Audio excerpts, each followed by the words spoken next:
الحمد لله وكفى والصلاة والسلام على رسوله المصطفى وعلى آله أهل الوفا. قدرمندو محترم ورونو، یو ورور پوښتنه راستولې ده چې په بیت الخلا غسل خانه کې خبرې کول شرعاً څه حکم لري؟ معزز وروره، په بیت الخلا غسل خانه کې خبرې کول هیڅ جایز نه دی، دا مکروه دی.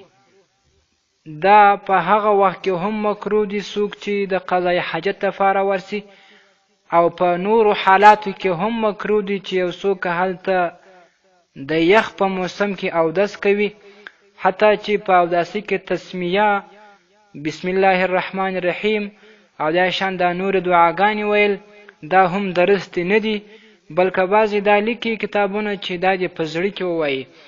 او په بیت الخلا کې چې خپله کومه دعا راځي چې انسان و بیت الخلا ته ورننوځي، اول د چپه پښه ورننه باسي، د دغه د مخه چې ننوځي دا دعا دې وکړي چې اعوذ بالله من الخبث والخبائث.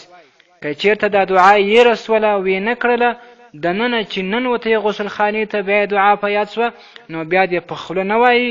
بعضې علمای کرام او کتابونه لیکي چې په زړه کې دې ووایي.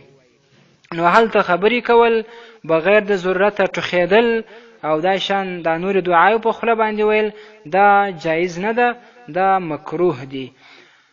دور مختار جلد اول صفحه 318، فتاوای شامیه جلد اول صفحه 344.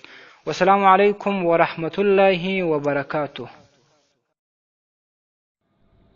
لطفاً د معارف الاسلام د یوټیوب چینل په دې ډول سبسکرایب کړئ.